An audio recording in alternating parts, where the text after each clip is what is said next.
Okay, all right. Hello there. I apologize. We started a little late. We just had to. We had a little bit of technical difficulties, and we also had to chat amongst ourselves and talk about our day. And so I have two wonderful guests here. I'm really excited about this because I have read a lot of Aidan Kelly's books, and Aidan Kelly is one of those people who I feel have contributed greatly to the pagan community in general, and I've wanted to interview him in the past, and we tried to connect, and it just didn't work out. So I'm really happy that he was able to make it this time. Just a little background: Aidan Kelly is one of the co-founders of NROOGD, which is the New Reformed Order of the Golden Dawn, which we will discuss later on. But it's more of a Wiccan Coven. It's not really based on the Hermetic Order of the Golden Dawn, so I just want to clear that up. And he's also one of the co-founders of the Covenant of the Goddess, which is, I think, has grown now into an international organization of covens. And you can find out more information about them. I will put a link below, and also they have a website. And he has authored over 16 books. Is that correct, Aiden, or are there more? That's probably about right, counting the ones that I co-authored. That's okay. About the right number. Okay. And then also, my other guest is Ashley Mortimer, who has been on my program before, and I'm very excited that he is here too, because we're getting these two people together. Ashley is the jump in if I'm correct, if I'm incorrect here, one of the trustees of the Doreen Valiente Foundation, and also a board member of the Center for Pagan Studies. Yes. Is that correct? Okay. And also you do interfaith work. I do. Yes. Yeah. And you're also an author, and also it sounds like you have a publishing company too. So no. No, the Center for Pagan Studies is a publisher, and we publish some of Doreen's books, and we've just published a biography of Doreen by Philip Heselton. That's right. Okay. I haven't. I'm still on my first book, but when I finish colouring it in, I'll start my second. Okay. All right. So so there you have it. So let's talk, Aiden, about your most recent book. Okay, sure. Well, the most recent book is a novel. I ended up titling it Aradia and the Books of the Sacred Marriage. And it's a very unconventional novel because I believe there's no point to writing a conventional novel and just adding another book to the pile of obsolete books. It's an odd novel because it's been growing for about 45 years as I discovered things and worked on things, and finally all the pieces came together. It's a strange story. On one level, it's a love story between a Catholic college professor and a hereditary Italian witch.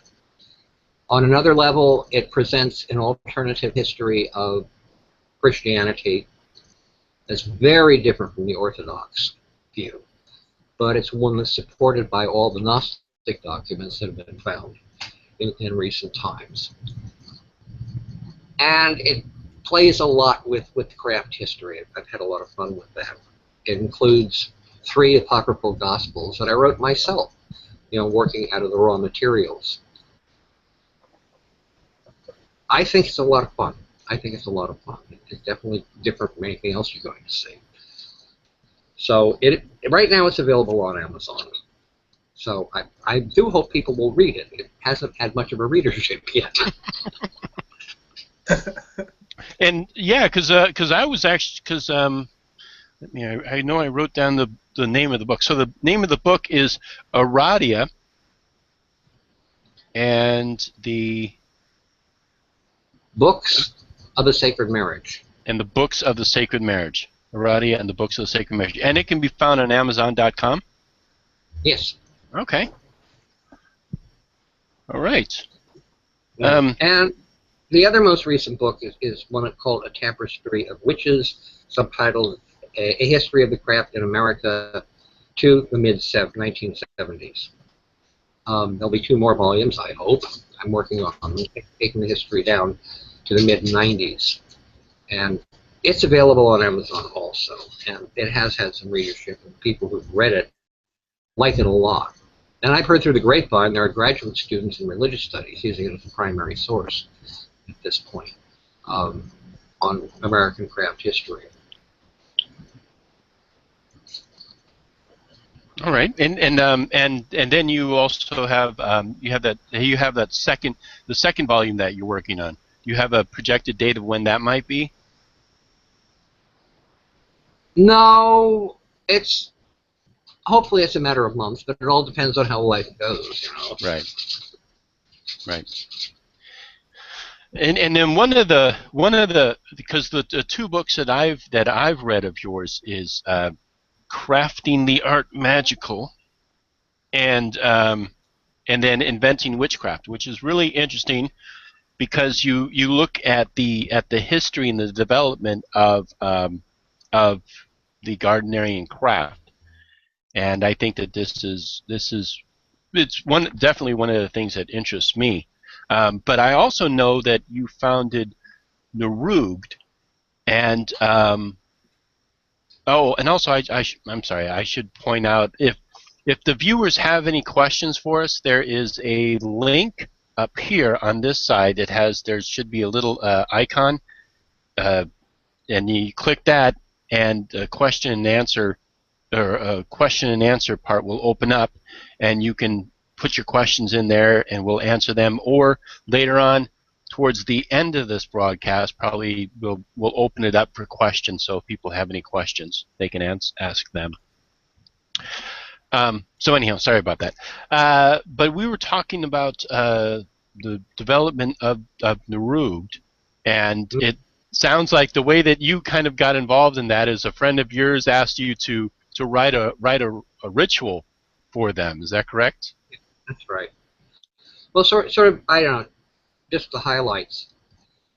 I went through a very interesting experience when I was 14, which basically, the Holy Spirit threw me out of the church in order to save my life.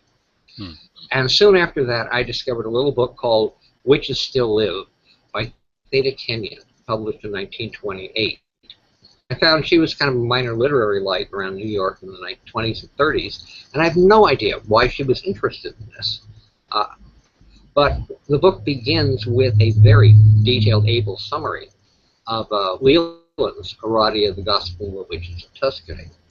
And so here I am reading this book about the ultimate deity is a goddess. Cool.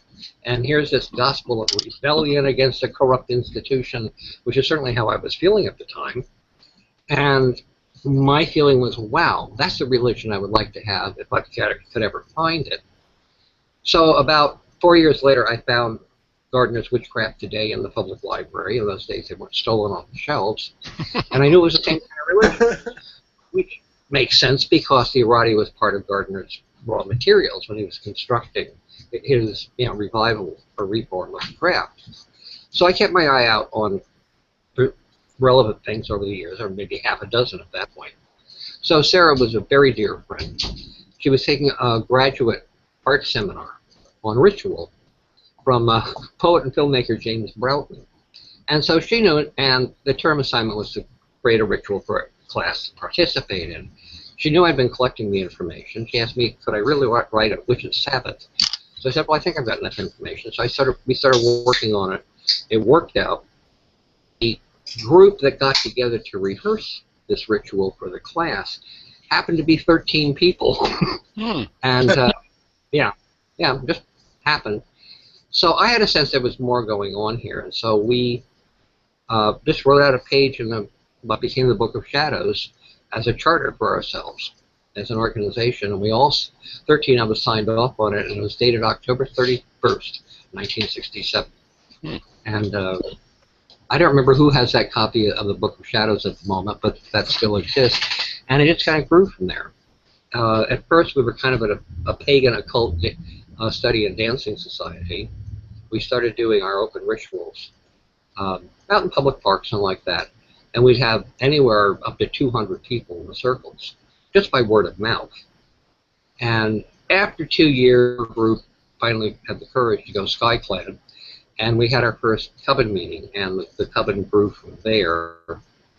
And gradually, about 3 years later, trained and hived off the first coven when the full moon coven, our original coven, dissolved. It was just coming apart with people starting new covens and like that, and it just kind of proliferated from there. I'm not quite sure where there are covens now. I know in British Columbia, my good friend Sally Eaton still has one in New York City. I've heard of branches in Europe, but I haven't checked that out. So, and by the way, Lelican, it's the new Reformed Orthodox Order of the Golden Dawn. You were leaving out Orthodox.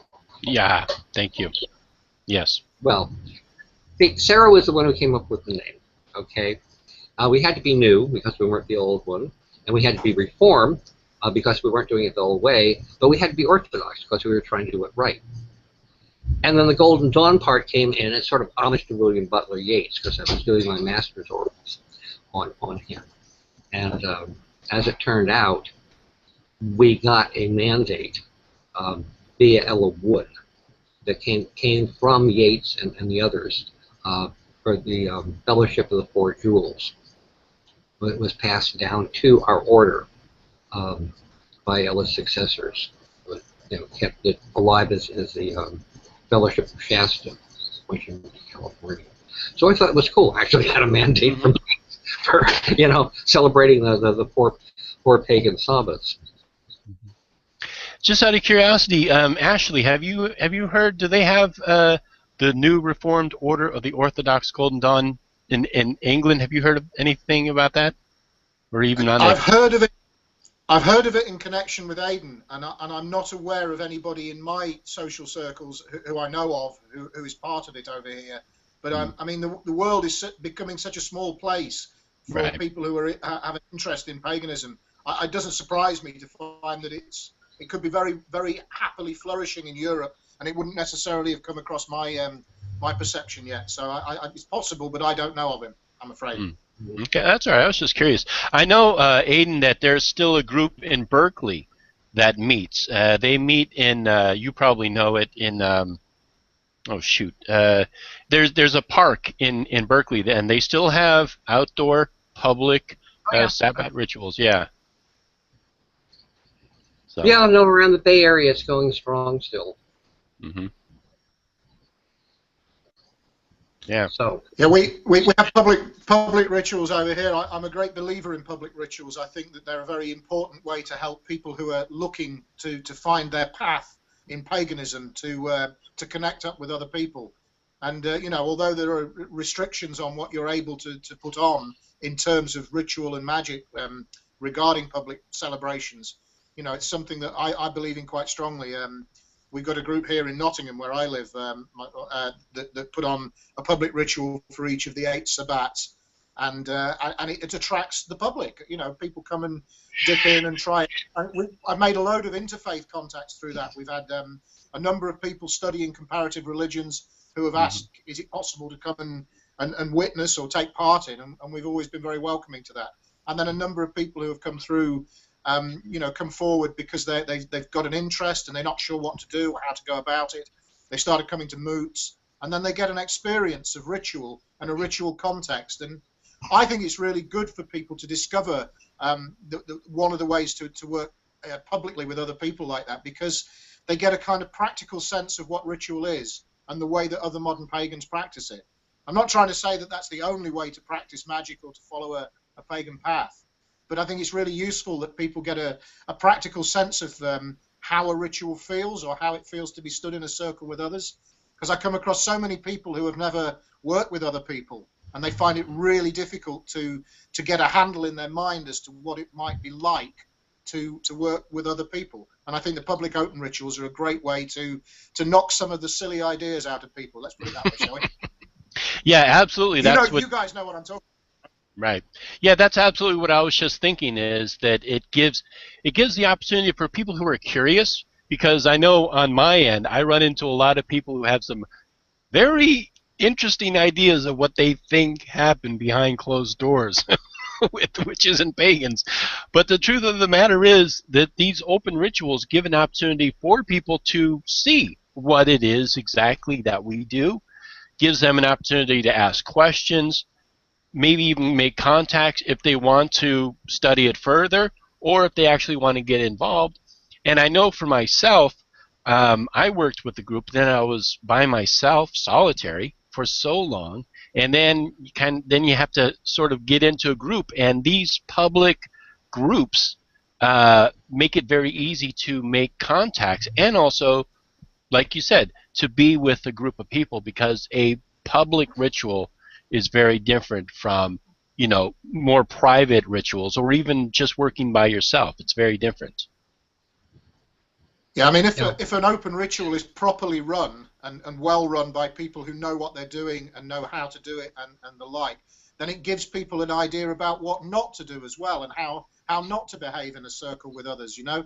And Right. I mean, I made fun of the idea of knocking their silly ideas out, but some people come into paganism and read the books, and they read all sorts of books or read the internet, and they do have some kind of unusual ideas about what they might expect if they take part in a ritual. And and I think it's very good for people, to be able to do that. I did a talk for a group of young people who were interested in paganism, and a girl asked me a question that I thought was such a great question.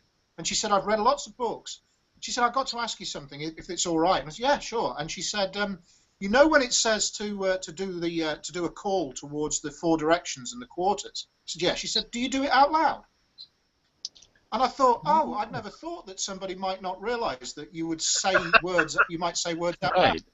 And I just thought it was such a great question that quite often and I could understand that she'd not had a book that told her to do it, say it or not say it. So I mean, I advised her. I just said, whatever feels more comfortable, try it both ways. If you're working at home on your own and you feel self-conscious about speaking out loud, then try it that way, try it silently, whatever. But it was just that sort of practical thing. I know pagans always joke about who's got the torch. It's no good writing a ritual that says starts in complete darkness, read this invitation, then light the candles. I mean, do you know what I'm saying? I know Those kind of exactly what practical you're parts of saying. it. Yeah. Right. I mean, Well, probably all three of us have been there and been involved in a ritual where something like that's kind of just, you all go, oh, wait a minute, we didn't right. think of that, did we? Exactly. And it's really funny because occasionally I will hear about groups that, they laugh about, or they make fun of, or kind of poke at people who are new to the craft. And I think that is really, I think it's really unfortunate, because there are people who have questions like that. And they're so, I mean, if they already feel kind of uncomfortable about approaching someone and asking that question, and then they see in a group somewhere that somebody's like, making fun of fluffy bunnies or newbies or whatever they call them, and then they really don't want to ask questions like that. But it's a perfectly legitimate question. Yeah. You know? First impressions count, and the impression that other people get of pagans and paganism, particularly somebody who's found a genuine spiritual calling towards a path. It's Right. really, you're right. It's really, you need to be mindful of how you're going to appear to them, and you can see that I saw it myself with people who I really respect, who I've come to meet over the years, and you think, I can see why people say you're a great high priest or a great person in the craft, because I can see that you've got a way of talking to people that understands that and is understanding. And then I see others who are not so good. Right. I've seen plenty of those. Yeah. Yeah, exactly. I mean, We've diverted away from our planned script already, haven't we? Yeah, we have. So anyhow, so I guess because we're going to be broadcasting for about an hour, so we're about at the halfway mark now, and we can go a little over because we started a little late. But let's get into what we really want to discuss, and that is the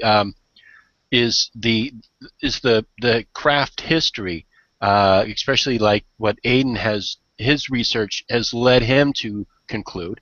And I also just want to preface this by saying that what we are saying is our interpretation of what we have learned about it. It doesn't necessarily mean that it is actual, or it's pretty much what we have researched and what we have encountered. So just putting that out there for people. So Aiden, one of the things that I thought was really interesting was the way that you had analyzed a lot of the material that you got a hold of, especially the Weshke documents and the material that you also saw in Toronto that was in the Ripley's Believe It or Not part of their collection. And whatever, do you know what happened with that? Because I know Ripley's Believe It or Not had gotten a lot of Gerald Gardner's effects, and then but I was never quite too clear what had happened from that point. Did it fall into private hands? Yeah, well, no. Richard and Tamara James of the Wiccan Church of Canada bought that material from Ripley's, and so they're holding it in their archives and museum. And craft people, can see it there, and people have photographed the Book of Ye Art Magical, which was essentially Gardner's very first Book of Shadows while he was writing it. So there are early drafts of the rituals in there. Now, what I was doing, you see, is about 1971. I was thinking about that Gardner said his coven he was initiated into had kind of fragmentary materials, and he wanted to do something more useful. And I wondered if you could figure out what he had started with. But I knew you couldn't do that without actually seeing his documents. I never thought I'd be able to see them. And then about 1974-75, all of it fell into my hands. Through Carl Weshke and Isaac Bonowitz sending me that material and getting invited to look at what Ripley's had. So I worked through all of that and was able to really reconstruct the process by which Gardner did all of this writing. I get a timeline on drafts like that. So that's what's in the Inventing Witchcraft book, because that includes all of the research that I had done back in the mid-70s on this. Crafting the Art of Magic is essentially the same kind of material, but it's a more popular book, and it leaves out all the details of the textual analysis and this classical stuff. But that's in the Inventing Witchcraft, which, again, I know people are using as a real source. Mm-hmm. I know we tend to have an argument, though not so much now as before. Well, did Gardner just invent witchcraft? Well, that's as dumb as asking, well, did the Buddha just invent Buddhism? Mm. Right. People tend to assume a religion can't be a real religion unless it's old. Well, no. If you look at history, every religion we have began as a new religion at some time and place. And every religion has a foundational myth about how it was set up by the gods or whoever in the dawn of time. Because you need that kind of foundational myth to teach the basic values. But if you mistake it for history, which is kind of a childish viewpoint, then you don't understand either the myth or the history. Mm-hmm. Because it's not confused. So that's my thoughts on that anyway. So I wonder if we'll ever have like a Saint Gardner statue. Well, probably we won't do it. But I think we did a blue plaque. I know. We got a blue plaque. That's true. Yeah. I think Gardner was one of the really great religious geniuses of modern times, and people do not appreciate that, because what he has created is he intended to create a religion that could stand up against Christianity and any other religion, and he succeeded. I think, given the ways our civilization is evolving, the craft becomes more and more the kind of religion that people need. And the reason why, all this flap about the nuns in America, that more and more people simply aren't belonging to churches, is because churches are obsolete technology. They evolved to serve the interests of empires and kings and so on and so forth. They're simply not needed anymore. And more people are moving away from it and finding other spiritual paths, including the craft. Mm-hmm. Yeah, I think that's very true about Gerald. One of the things when I first read your book, Aidan, was that struck me was it was very sensible and pragmatic. And Gerald was a person. He was a human being. He was, and as you say, all religions are kind of a human construct, even if the spirituality behind that is beyond time or beyond species, even, or beyond that. But human beings are the ones who write words and put things together. And Right. I was struck with the sort of sensibility of that. And I don't think that goes contrary to viewing Gerald Gardner in the way you've just described him as a religious genius. And I thought that when I read it, the thing that got to me personally, and I know other people did the same, was just that idea. If you just take for a minute and suspend your own prejudices and say, well, whatever you think, let's just look at the way the craft developed from Gerald's time, as if it were a brand new religion that he had totally invented. And it makes an interesting study in itself, even at that. At that. I think that I got the impression from the book that other people were willing and happy and quick to accuse you of saying that Gardner made it all up. And he plainly didn't, because, I mean, a large portion of it came from previous written works that other people had written and described. But also, there was the extra bits that went into the mix. And Gerald's insistence that we were dealing with a current of spirituality and perhaps even religious practice that was old, was ancient, and did date back to human development prior to a number of other artificial constructed religions. Yeah, So, I mean, I don't think you ever said at any point that wasn't the case, did you? No, of course it comes off the spiritual current. My issue was much more simply with people claiming that the Book of Shadows had been written in the Middle Ages. No, that does not stand up historically. No. No, it doesn't. You're quite absolutely right. I mean, as Lilocan described and said, I'm a trustee of the Doreen Valiente Foundation. I'm privy to all of the documents that survived Doreen that she kept, many of which are Gerald's, or quite a number of which, including the document that she referred to as Gerald's Old Book of Shadows, which the scholars would describe as Text A, which for our viewers' point of view, and I'd be interested to hear what you have to say about this. I mean, nobody has I don't believe anybody has nailed any proof of an exact date when Gerald wrote each of the bits of the material that's in that book and in what others describe as the BAM, or the Book of Yark Magic. I mean, Philip Heselton told me the best way to describe it is to say that both of those books were being written in by Gerald in the late 1940s. And beyond that, it gets quite difficult to nail down any specific dates. Because it's a big question that people want answers to. Which one did he write first? And the answer is that he was probably writing in both about the same sort of period. Right. Would that be your view as well, Aidan?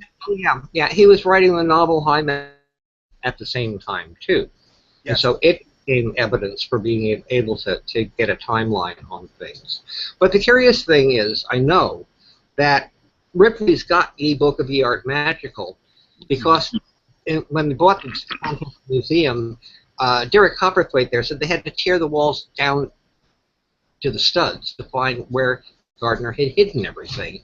And they found this manuscript of the Book of Yark Magical hidden in the back of the cabinet. And it turned out Doreen hadn't even known the thing existed. Gerald had hidden it before he wrote Text A. And apparently he did tell her a story that he had gotten that from Dorothy Clutterbuck.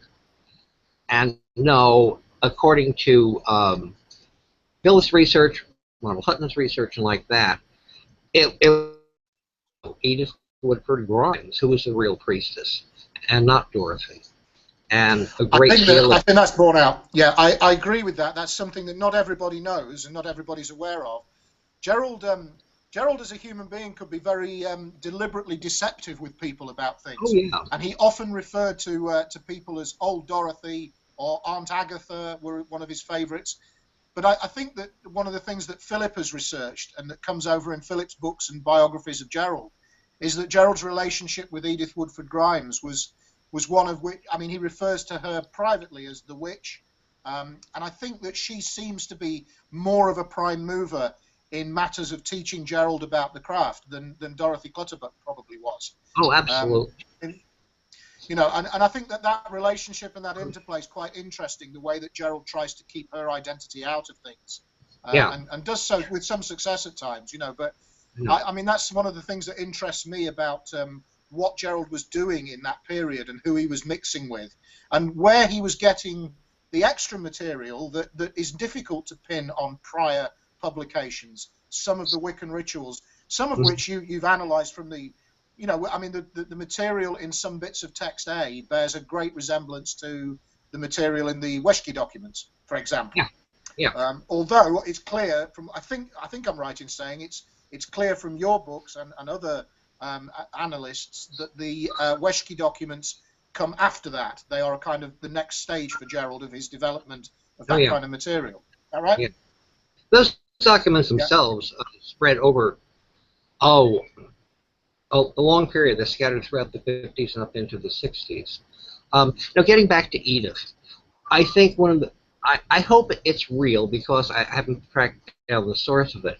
But at some point, someone asked Gerald how in the world he'd gotten involved with his witchcraft business in the first place. And Gerald said, I fell in love with a witch. And I think that's probably the truth because it makes sense out of the whole thing. That was his romance with Edith that set the thing off. And then a lot of the spiritual inspiration came from Edith. And certainly what Philip's been makes a...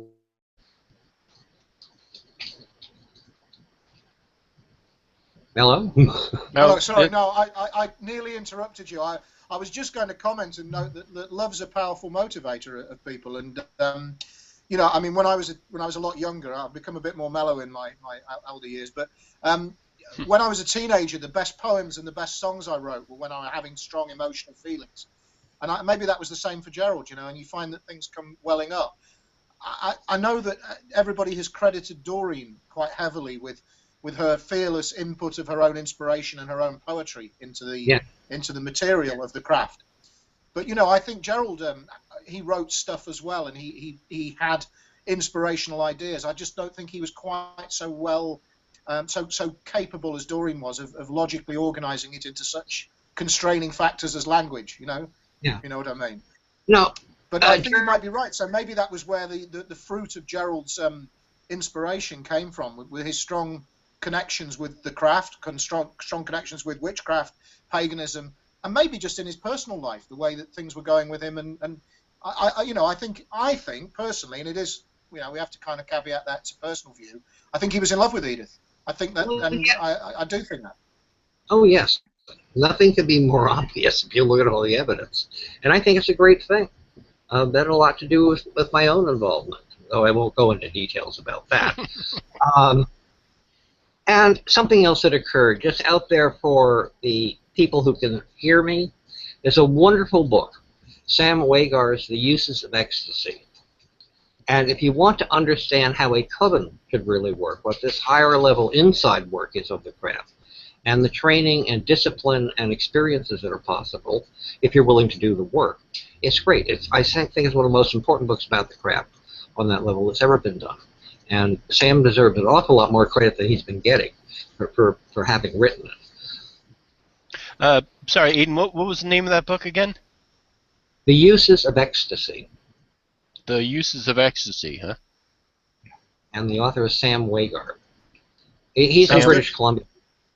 I'm sorry, Sam Wagar? Yeah, W-A-G-A-R.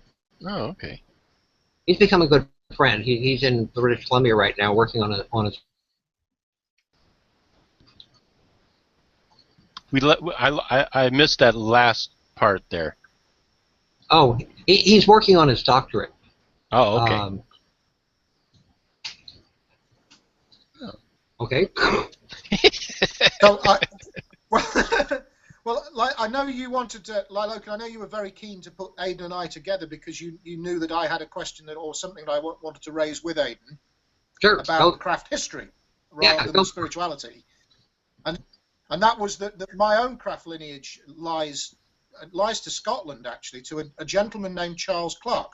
Yes. And Clark is an interesting character in our shared story, Aidan, isn't he? Because Clark is the one who sent the Weshki documents to Karl Weshki.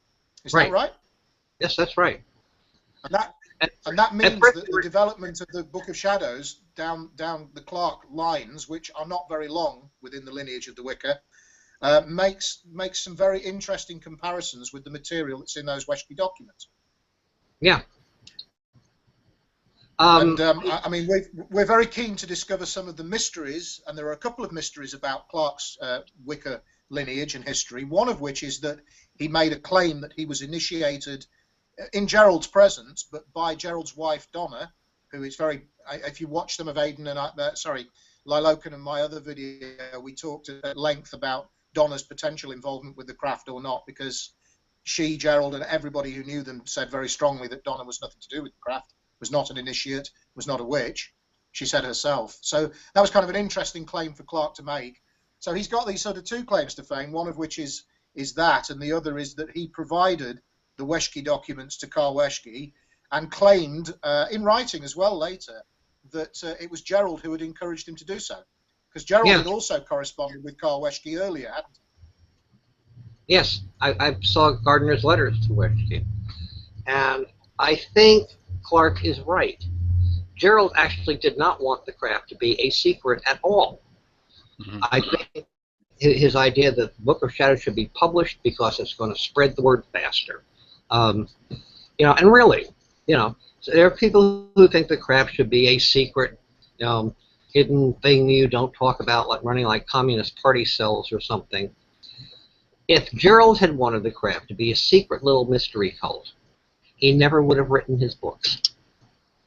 He wrote his books to make the craft available to the public.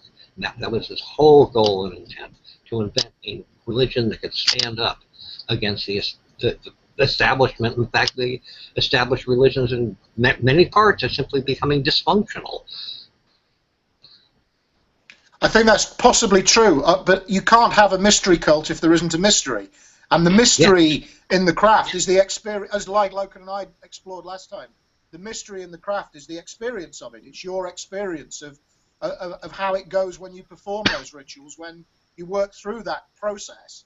And it's not just about the words that are in a book that people keep secret or don't keep secret, And that's kind of important. I think Gerald knew that, and he pioneered that way that Doreen picked up of being able to write a book about witchcraft without necessarily revealing all of its secrets. I mean, Doreen, there's a piece of private correspondence of Doreen's where she said to somebody, I have no worries about the craft's secrets being retained. The craft's secrets will always be secret because they can't be contained in written words.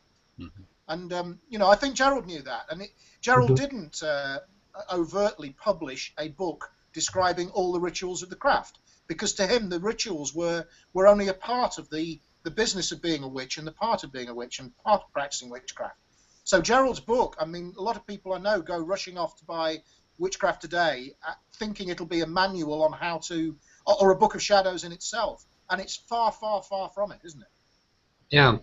On the other hand, it's a very subtle book, because I was able to put the NROOGD together because I'd been through Witchcraft Today and read between the lines. And I think he did that on purpose. If you look at that book very, very carefully, there's far more information that he had hidden in it. And it was enough to get the NROOGD started.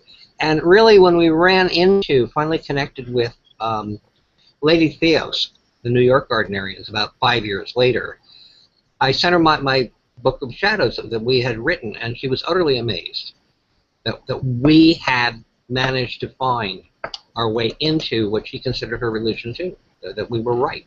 And so that was cool. The main thing I was doing was that I really didn't like the verse in most of the rituals, and I was trained as a poet, and I thought I could do a better job with that, and I think I did. But certainly part of Doreen's contribution was Gerald had absolutely no talent at verse craft, okay? But Doreen, very good, competent poet, and that's one of her great contributions to the later versions of the Book of Shadows. It sounds good. Yeah, Yeah, that's Doreen. important. You know, Doreen was very big on it, on its sounding right. You know, that's it. I mean, I think that the Gerald recognised that quality in Doreen, and I think he saw other qualities in Doreen that he perhaps came to realise he didn't perhaps have in himself, and that was a good thing. But you know, both of them were pioneers and developers of things. And, you know, I was smiling when you were saying that because, you know, I mean, I hope no one wants to accuse me of heresy or anything, but Gerald would have been delighted to think that other people were putting their own creative energies into writing rituals, writing verses, and doing exactly what you just described. And he did so. And even when Doreen had finished, I suppose, or between them they'd finished constructing things into a more logical layout and incorporating Doreen's material. So I'm talking about perhaps, what, 1956, 57 era. Even after that, the copies that Doreen gave back to Gerald of some of the written material, he then continued to tinker with for years to come. Oh, so yeah. the material that Gerald is then passing on by the time it gets to, I don't know, 1960, 1961, has been Geraldized and tinkered with yet again, where he's kind of tweaked once more. And if you're familiar, as you are, with Gerald's typewritten manuscripts with his hand amendments, sometimes the hand amendments run over the typescript more than ever. But I had a very specific question I did want to ask you while I've got you on, is that I was looking over some of the material from the Weshke documents, and I noticed some handwriting on one of the copies. I've got multiple copies of them, but some of the handwriting, and I wondered if it was yours, because if it's not yours, it bears a very close resemblance to Charles Clarke's. And I mean not just notes, I mean material that's part of the ritual script. There's a without going into too much detail publicly, there is a drawing and a diagram that has been hand amended in what looks like Clarke's hand. And I just wondered if it was if you'd amended any of those documents, or I might have seen anything that got your handwriting on, or whether you think it's possible that some of it is Clarke's. Well, I certainly never wrote anything. That definitely would not have been scholarship. And I thought the handwriting and whatnot I was looking at was Gardner's. But I'm not certain of that. I was comparing it to his handwritten letters to Karl Weshke. But I'm not an expert on handwriting. You might be a real graphologist might detect differences that I wasn't paying attention to. So that's an interesting open question. And by the way, about Donna. Well, we must explore that.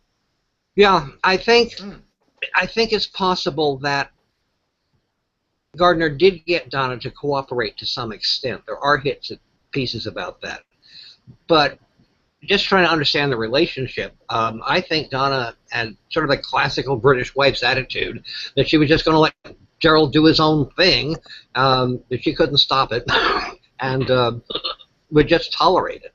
I mean, overall, you'd have the impression that must have been part of what was going on. But I can see him persuading her to do an initiation in Clarke's case. And Clarke's personal knowledge of Gardner and like that really verifies his stories. You know, I'm not detecting any wild making up of nonsense about that. There's actually... No. I mean, there's quite a lot of documents that are, you know, even to an untrained eye, are clearly dated from the period. And there's quite a lot of correspondence between Clarke and Gerald, interestingly, between Clarke and Doreen, Clarke and Ray Bone, Clarke and Patricia Crowther. There are letters and correspondence that Charles wrote to a lot of people, and he was quite well known amongst these people, at least by correspondence. Being stuck up in Scotland, not all of them had met him. But he did correspond with the other witches, and they do appear from that correspondence to treat him as being somebody who's clearly in. He had no need to make any claim to being initiated by Donna in order to bolster his craft credentials. Everybody knew he was buddies with Gerald, and that Gerald had got him going, starting covens in Scotland, you know. And it's kind of interesting that it all comes full circle again, because you talked about the Gardnerians in New York, who, if I'm wrong, don't correct me if I'm wrong, but they primarily come through Ray Buckland's line, which is Buckland back to Olwyn, Lowick, the Campbells, Campbell and Monique Wilson, who it appears from much of the correspondence were initiates of Clarke's before Gerald kind of took over their training. Oh no, I didn't know that about they might have been initiated by Clarke. Did you not? No, I hadn't run it. There's quite copious. Okay, well, I mean, I don't mind. It's not something that's been published or it's not private material yet. But Clark, there's a lot of correspondence between Charles Clark and Gerald about starting covens in Scotland and about providing lists of people who are prospective members of the craft. And it's quite clear from this correspondence that the Wilsons were people that were being trained and initiated by Clark in Perth prior to them spending more time with Gerald. And some of the letters that Monique Wilson wrote to Gerald indicate that she was kind of bypassing Charles Clark to get to Gerald, to get to the real source of the material. So there are stories that have circulated for a long while that she was reinitiated by Gerald, having been brought into the craft earlier by someone else. Okay. And I'm pretty certain, as best I can be, that somebody else was in fact Charles Clark. That makes sense, because I remember the references to Perth, but I didn't associate them with Clark. And you certainly have the advantage here, sir. I've never seen any of Clark's correspondence, so you have a real treasure trove there with Doreen's papers. Telling you about Clark.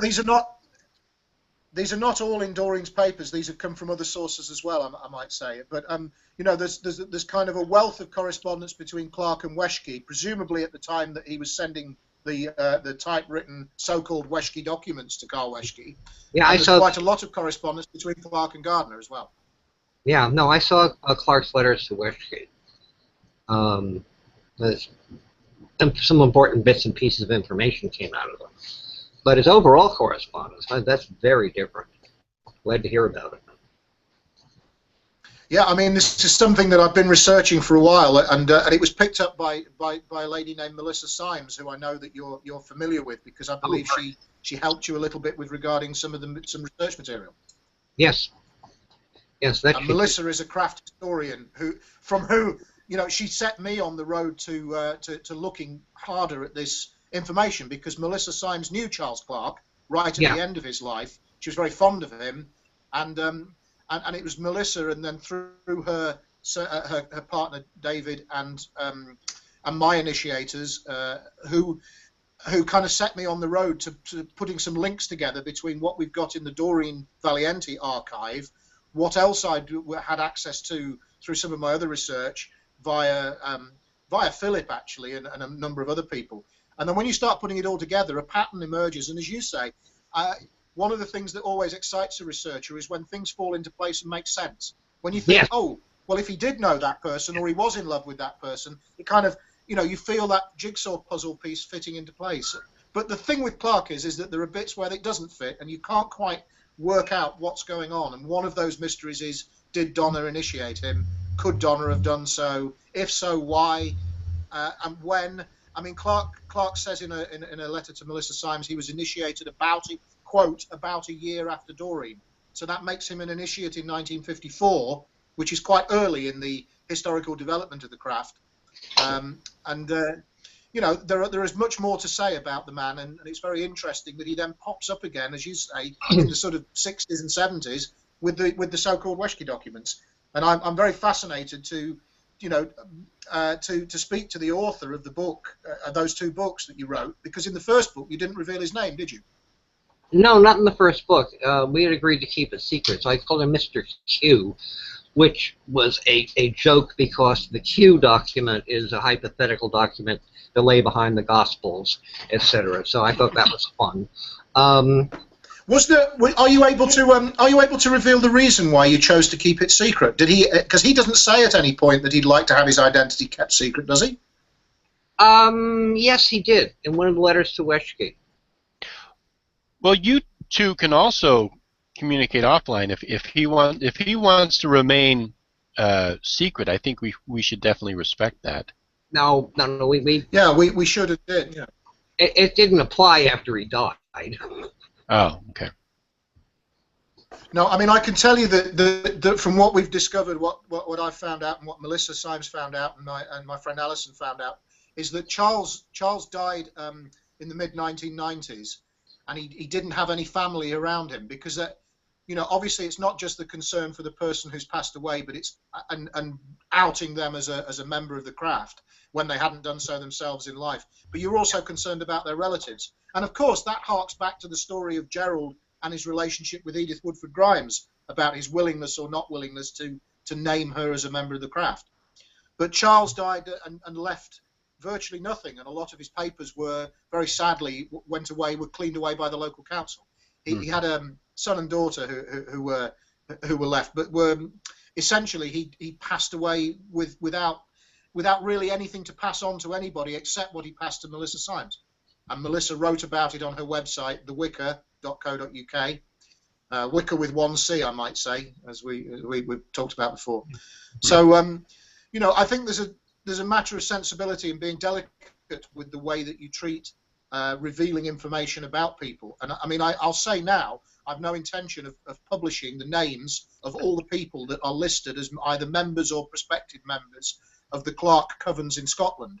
But I don't mind saying that there are over 40 names of people that we need to trace who we think may well have been craft members in the early 1960s, including, you know, at the time that that Monique and Scotty Wilson were operating the Perth Coven under Clark. He had covens in Edinburgh, Fife, Glasgow, and other places. And it's kind of a hidden mystery of of craft history that really needs bringing forward, because he's obviously a significant player in the history of the development of the craft. Yeah. And it may well be that there are covens in America that say they have an ancestry going back to British Isles, apparently, you know, independently of Gardner. But thinking about some of the place names that come up in those stories, some of them, they may connect with Scotland, or, you know, like that. That could be a very interesting connection for figuring it out. Partly because, you know, people, as said, are forever making up stories about their grandmothers. Okay. But, so many grandmothers out initiating people. Yeah, I know, but that doesn't mean that some of the stories are not real. People don't do that. Documented. No. So. Well, I mean, this is one of the problems I mean, one of the things that's now happening with people who are of the craft and are initiates who are writing books and talking about the history of it, not only has a generation gone by where perhaps some of the need to be so guarded about people's privacy, and I still think that people's privacy needs to be respected. You know, there's no question of that. But time has moved on a little bit, and the state of the world has moved on, and those people who are prepared to do what Gerald did and what Doreen did, and to stand up and admit, if you like, if it is an admission, to being a practitioner of witchcraft and paganism. I mean, in those days, very, very brave, pioneering thing to do. And maybe not so much today. No, not. But in these times when people are more willing to, you know, that's true, isn't it? Yeah. Well, you know, when you had the President of the United States, George Bush, having to apologize to a witch for whatever it was he said about her husband, it's a very different situation, and that did happen. Yep. Yep, that's true. Yeah, he's referring to the Roberta Stewart and the what is his name? But yeah, there was a veteran who was refused to have the pentacle on his gravestone in the Arlington Cemetery, and I know Selena Fox and Circle Sanctuary fought for a very long time to get that done. And in the beginning, George Bush was just like, he was adamant. He was like, we were never ever going to have recognized witches in the military, and I mean, this was years before. And then finally, I forget exactly when it was, but he called her and apologized to her for that. Yeah. And finally, they did get the pentacle symbol as part of the military symbols. Yeah. Mm-hmm. What do you think Gerald would have made of that? What do you think Gerald would have made of that sort of symbolic gesture in the world going on? Do you think? I mean, I think he'd have been pleased. But what do you think? Yeah. Oh boy, would he indeed? Oddly enough, something I know about, my colleague Gordon Melton, professional writer, got the contract back. I'm not quite sure when, to update the Department of Defense Chaplain's Manual. Okay, so Gordon proceeded to put in descriptions of current religions, including Gardnerian Witchcraft, generic witchcraft. Both of those were written by Judy Harrow. And the presence of those listings in the Chaplain's Handbook was the first thing that gave federal legal status to the craft as a religious movement. and it just it moved on from there. Once that was there, basically the army had to recognize the religion, and that meant the government had to recognize the religion. So Gordon was very clever in getting that accomplished.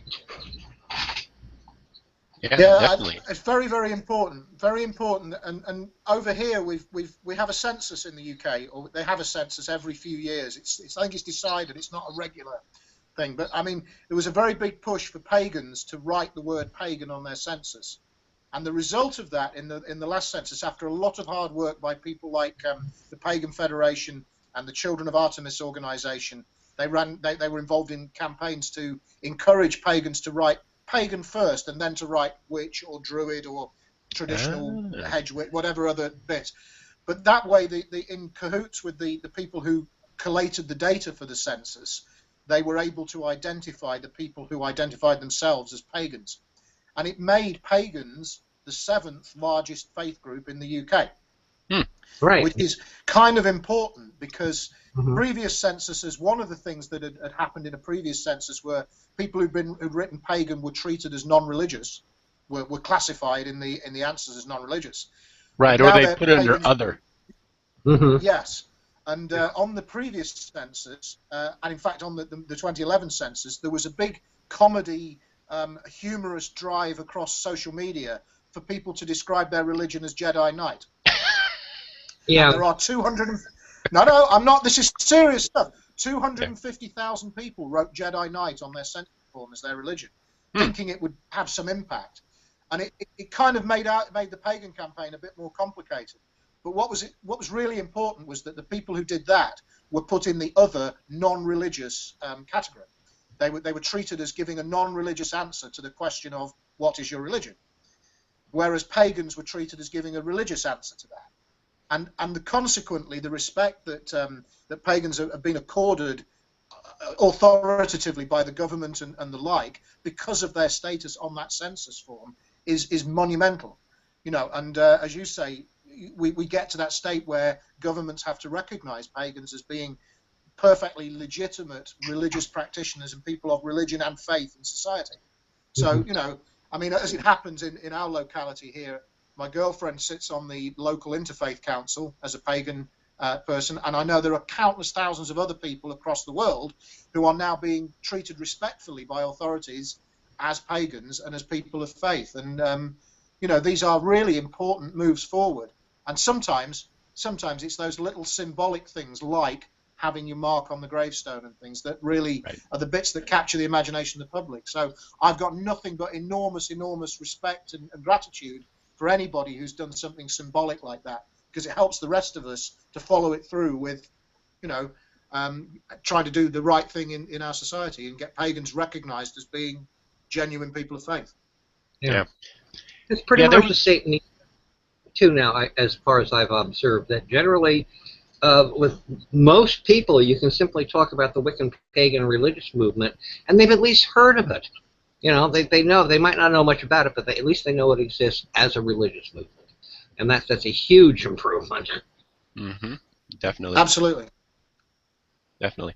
And I was just going to mention, I know that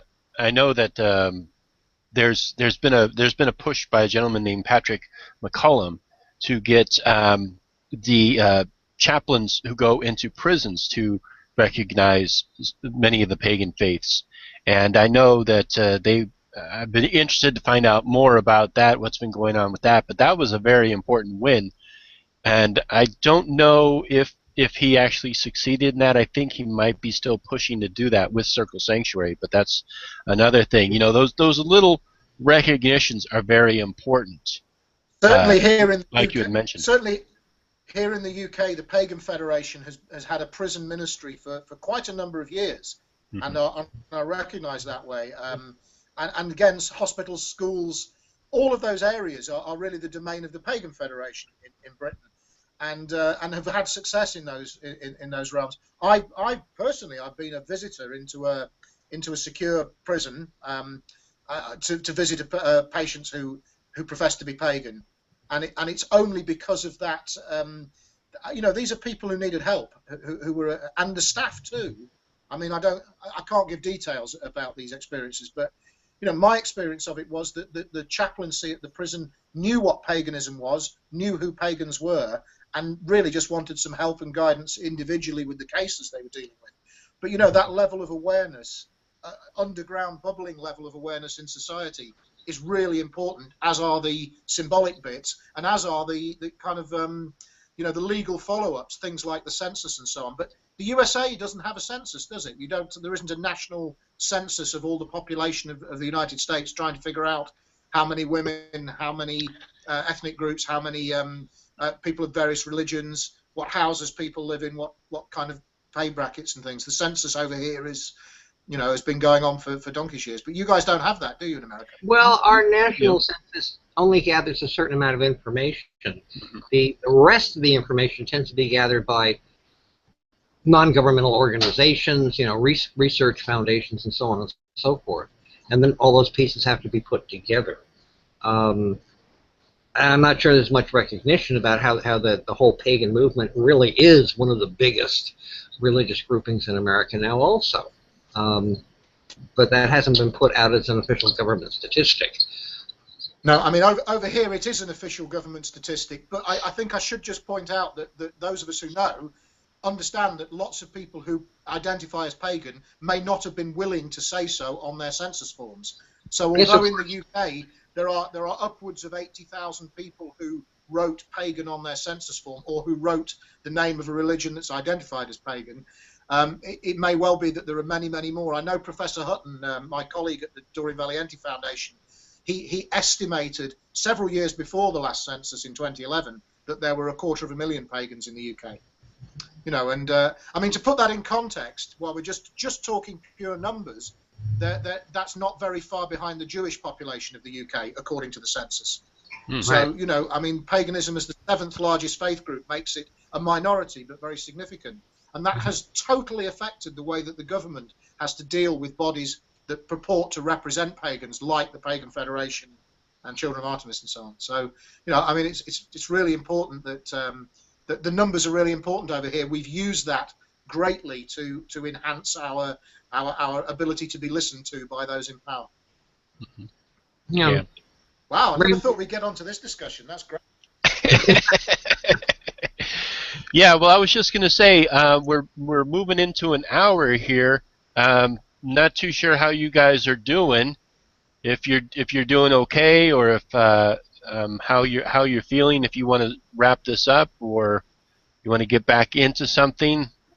How do you guys feel? I'm okay with going for a little while longer. Okay. How about you, Me Ashley? too. You okay? All right. It's very difficult to shut me up. It usually takes my manager at the back there to shut me up. Well, maybe your girlfriend will, hook you around the neck, say, "All right, that's it, enough." Kind of like when in the old movies they used to do that. Maybe we'll even get Sarah on camera for once, because Sarah, my girlfriend Sarah, is one of those people who typifies. They're the people in the background. I'm a face. And I'm a big loudmouth face of things, but the pagan community is full. It's absolutely full of people who sit in the background, working much harder than twits like me do, and getting no credit for it. And it's because of years and years and years of people who have been prepared to stick their neck out and work hard and spend time volunteering and doing all these things. So I mean, I don't know how much of an audience we're addressing, but I do want to just put a big shout out to all those people whose voluntary contributions, who never get named, who don't write, haven't got their name on the cover of a book, haven't got a face, aren't lucky enough to be interviewed by you, Loken. Well, hopefully they have a face. Who work so hard in our community. One thing absolutely, yeah, I agree.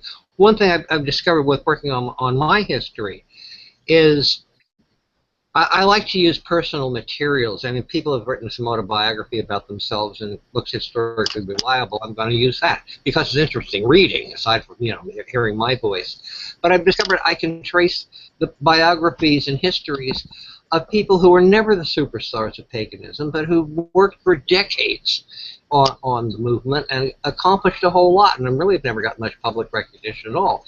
And I can tell their stories in this history, and I'm doing so. And it gives a much fuller understanding of what's going on.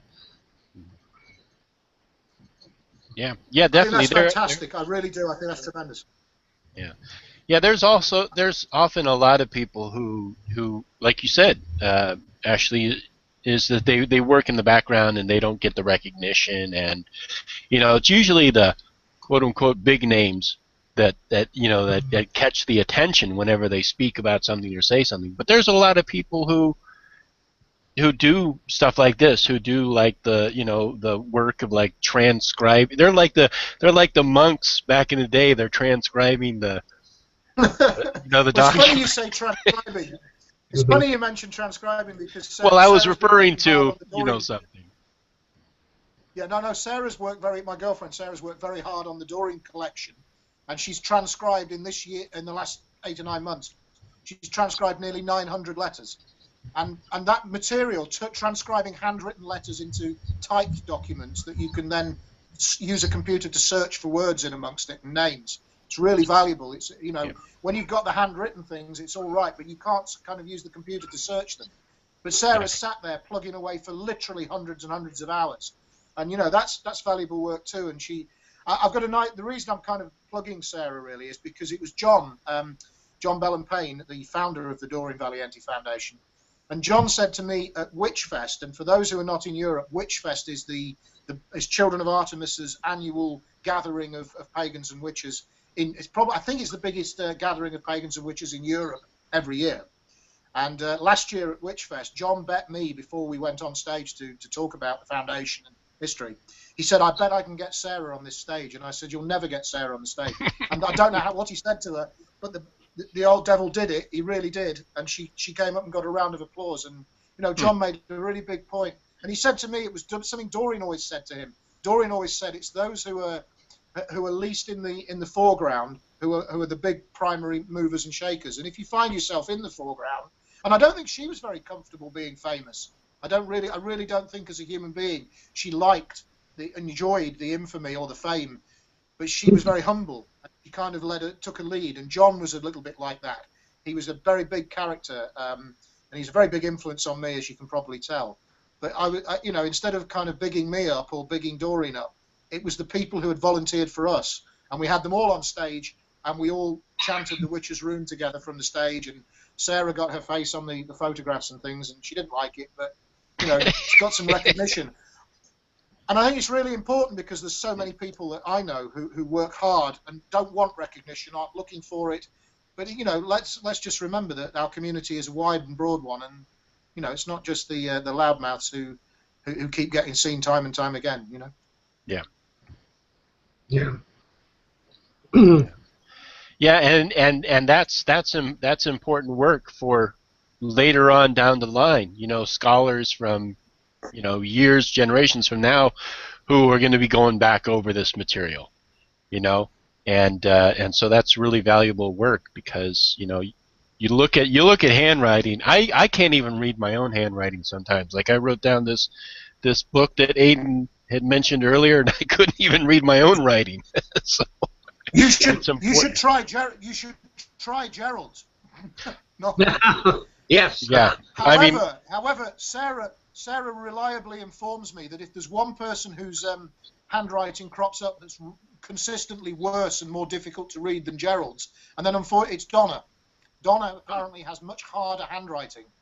And Philip Heselton said to me, he said we were talking about the very subject of handwriting, and he said it's very interesting that people were taught shorthand in a different way 50 and 60 years ago. Mm-hmm. And Philip was, I think, he'll have to correct me himself, but he was looking for somebody who knew the method of writing shorthand that Gerald was obviously taught. I mean, and Gerald's handwriting's bad enough as it is, without having shorthand too. But Sarah tells me that Donna's handwriting is harder to decipher. And it's not just difficult handwriting and quite scrawly, it's quite old-fashioned handwriting as well, maybe more so even than Gerald's. So, yeah, there's probably a book in that, the study of the handwriting of great members of the craft. Hey, I'm going to ask you a question, Ashley, because I encountered this before, and I want to make sure that I have the right information. Did Gerald Gardner teach himself how to read and write, or am I wrong? My understanding that Gerald had no formal education. He didn't go to school. He was not very well. He suffered from asthma, and under doctor's advice, his parents sent him abroad, mostly for the winter, and that was a habit he kept up for the rest of his life. And as I understand it, his governess, Josephine McCombie, or Com as he called her, took him and guided him across travels across the world. And in those days, you know, we're talking about traveling on boats for weeks on end. Right. And I think I'd get Philip to actually confirm it, because Philip is kind of the ultimate oracle source of all things Gerald. But yes, Philip told me that Gerald essentially learned informally how to read and write, and that the accusations that have been levelled at Gerald for being dyslexic may not be anything more than Gerald learning how to spell his own way, kind of eclectically and phonetically. So Gerald had no formal education in that respect. But I did, and I can't remember where I heard it, and I'll have to ask Philip again to be absolutely sure. But as I understood it, Gerald, as a child, was keen to learn how to read and write, and would get the assistance of other passengers on these long boat trips to help him to decipher the daily papers. Yeah.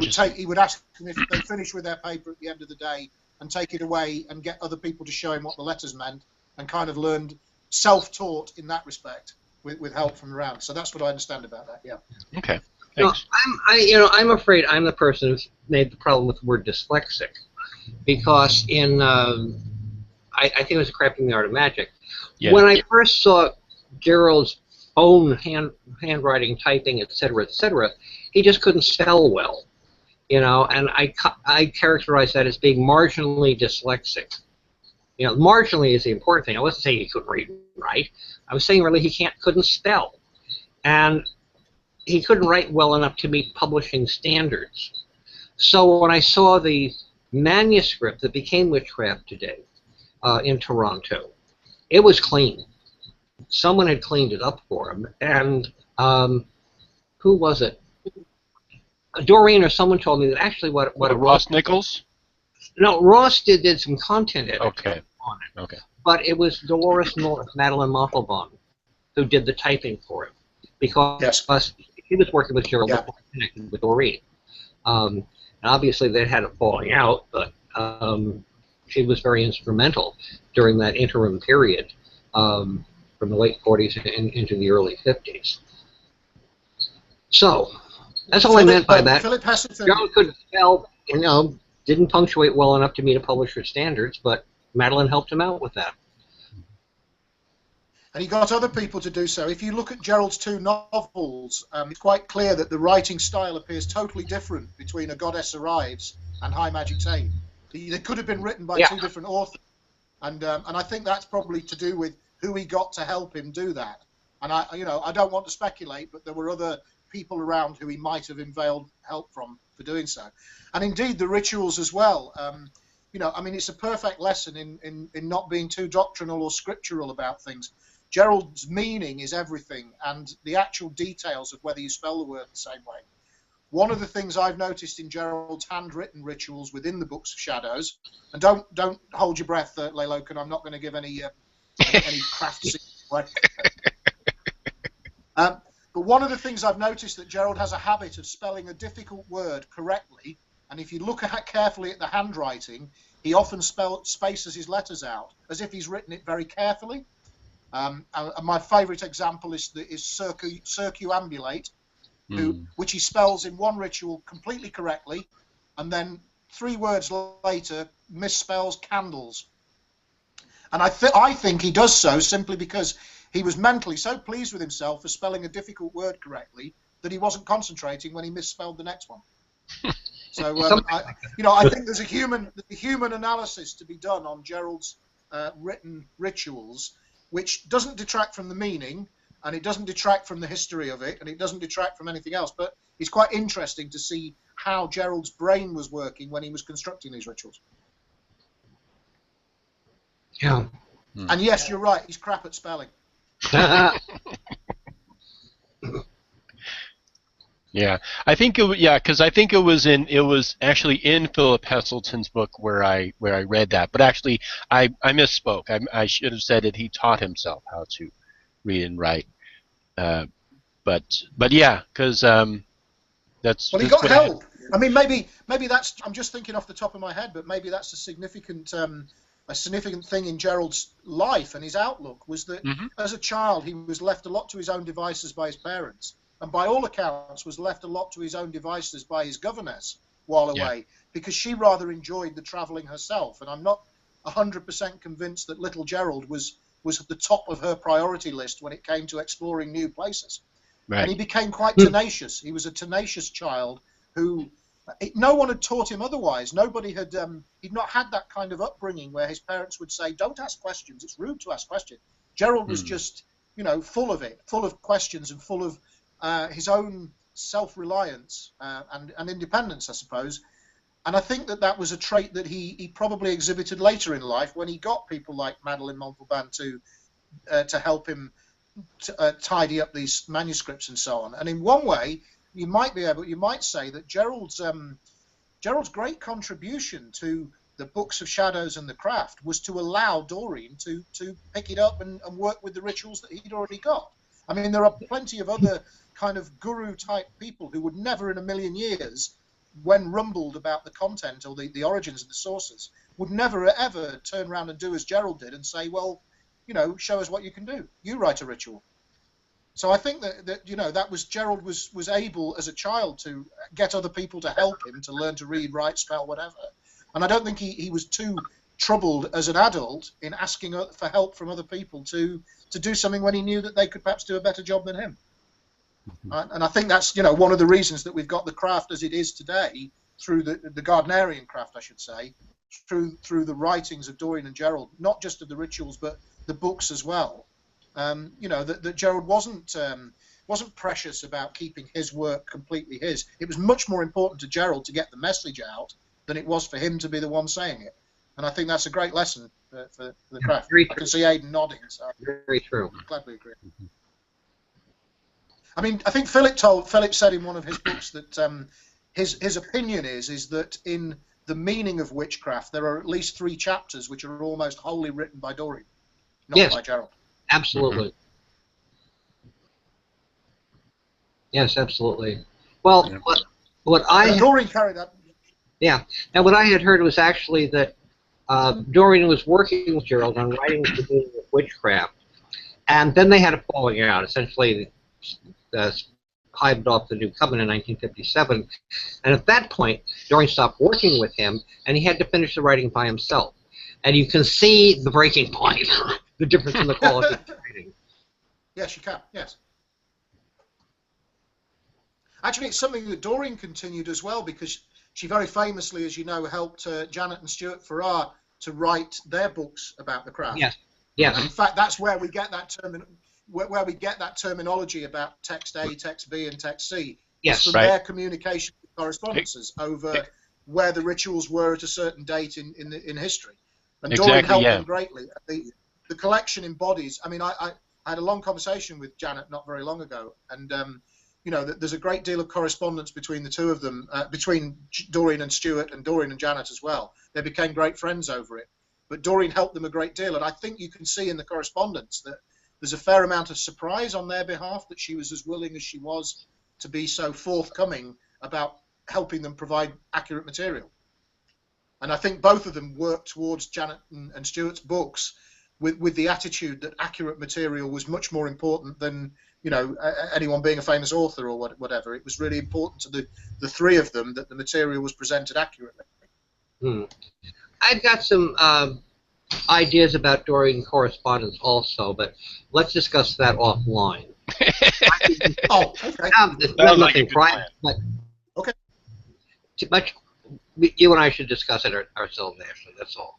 Might be a good idea. Might not. I would like that very much. I'd like that very much. You know, I think it's very good to have this. I mean, I think we should say for the benefit of the viewers that neither you nor I have corresponded about this interview, this discussion, this meeting in advance. Lilocan's put us together, and we were both quite keen for this to be spontaneous. Yeah, I'm responsible. It's all my fault. So later on, they can blame me. Well, as you know, Lilocan, you know, we wouldn't want to compromise the spontaneity of our performance by doing such rude things as practice, you know. But it's important that it's important that perhaps that the viewers understand that this is the first time Aidan and I have spoken. Right. They probably don't know that. Yeah. And it's been an absolute joy to do so. But it's quite clear that there are things that we might say to each other offline that might prove something fruitful and useful that will one day become public information too, and that would be wonderful. And in fact, that's the point about the Doreen Valiente collection and what we're trying to do with her legacy is to facilitate that sort of research from going on. It's not about us being. I don't really have an aspiration to be an author or a publisher to publish a book about my research. I'd love to facilitate other people to do that, who do it much better and professionally and properly, which is the attitude that John and myself and the other trustees took with Philip writing Doreen's biography. And I'd very much like to see, the Doreen's collection used in a way to present that information outwardly. But that does involve having some private and frank discussions about stuff that we perhaps wouldn't want to say publicly. Yeah. Yeah. Oh, too. So I'd like that too. Yeah, indeed. Oh, I'd like to say too. Technologically, I'm a dinosaur. I don't like smartphones. I can't figure out how to use them. And this is the first time I've ever been on a Google thing like this, and so it's been an interesting experience. And it only took us like two days to get it worked out. Well, yeah. Right. As we talked about. I find it strange not being able to see my audience. I think that Google Hangouts on my screen, I can see Lilocan and I can see Aiden, and I feel like I'm talking to someone. But I've done some interviews where I'm looking at my own face reflected back at me, and you kind of, it's easy to forget that there's an audience out there, and that's, that could be troubling. Yeah. Right. No, I've been thinking I'm moving toward having to teach online courses, which up to this point I've detested. But I can see that if you have something like this, where basically you have the faces of all the students in the class up on screen, you can all talk to one another and see who's talking, and talk in real time. We don't have much of a lag on the words. I mean, obviously the jerkiness of the visual images, there's some lagging, but it doesn't seem to lag at all in the words, and therefore with that kind of face-to-face interaction, some kind of online course would work very much better than trying to type messages in a chat room or something like that. Yeah, chat rooms are very, they turn into just like lines of text, and I find them really annoying. But yeah, I mean, actually, this is one of the reasons why I wanted to do this, the Google Plus Hangout rather than the Skype, like I've done with Ashley in the past, and also tried to do, actually we did Skype at some point, Aiden. But yeah, because the Google Plus is actually, once you get it working, it really works well because, like you said, there's not much of a lag in the voice nor the image. And it is much easier to actually be able to look at somebody in the eye and talk to them rather than looking at yourself. Well, tell you what, guys, I'm getting a little antsy here, and life calls. I'm enjoying the conversation immensely, but... Right. Well, yeah, so let me, let's wrap this up. So we didn't have any questions from people. Hopefully there was no problem with the questioning. If there was, let me know via Facebook or Twitter or in the comments below so that I can get this worked out. Thank you, gentlemen, so much. Thank you, Aiden, for your patience for the past couple of days getting this technology worked out. Ashley, as always, thank you so much. It was wonderful. Maybe both of you can hang out a little longer afterwards and we can talk a little more amongst ourselves. Yeah, so thank you so much, and I'll let you guys close out and say something for the last. Okay. I think Aiden should have the last word.